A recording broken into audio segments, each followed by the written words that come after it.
So we wanted to, as David said, we wanted to start out this track with an example of how a large company in the tech sector is embedding values into their organizational culture.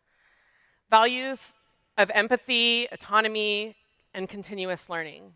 One of the ways that Etsy actually promotes this continuous learning is through a program that they call their Engineering Exchange Program, where they swap engineers with other tech companies to share best practices and see what makes those other companies successful. We do something a little bit like that too, but it's a little different.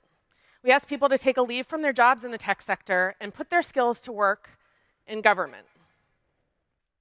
They learn about how government works while experimenting with ways to bring in practices from the tech sector, such as user-centered design, iterative development, and open processes. So I've had the great opportunity over the last couple of years to direct our fellowship program. Look at all these awesome people. You've seen a lot of them on stage. Can we have a round of applause for our awesome fellows?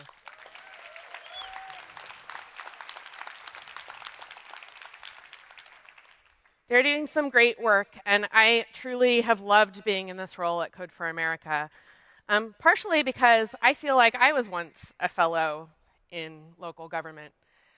Several years ago, I left the tech sector and put my skills to work in the city that I love, the city that I call home, the city that I'm raising a family in the city of Oakland.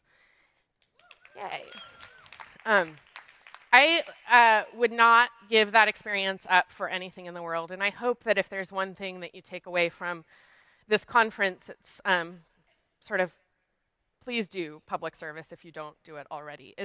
You learn so much from the people who are doing this work. And now, each year, I get to welcome a new class of fellows into the Code for America family and help them prepare for their work in government. The fellows often have experiences very much like the one that I had. They meet really amazing, super incredible people who are committed to public service for all the right reasons. But they don't entirely have the tool set that they need to be successful in the 21st century. With things like procurement, policy development, council meetings, and the countless approvals that everything has to go through to get through the pipeline, things sometimes feel slow. They meet people who are more focused at times on navigating the bureaucracy than they are in meeting the needs of the people that they're working with. As Yasha Franklin Hodge said on day one, there are some fundamental differences between private organizations that receive venture capital and organizations that are funded by the American people, by our taxpayer dollars. One of the big ones is that government can't choose their users. Government services have to work for everyone. So we've heard a lot of themes emerge over the summit over the last few days. Jake Solomon showed us why 21st century governments really have to focus on delivering services that meet user needs. Harlan, Jack, the Vallejo Fellows all talked about how government can be a platform for community participation and engagement. And the mayor of Oakland, and Karen Boyd, made the point that for government to work in the 21st century, it really has to be digital.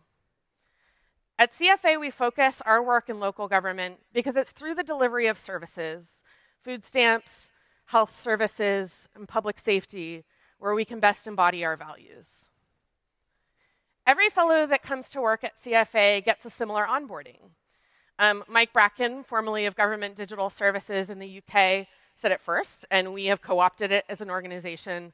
The strategy is delivery.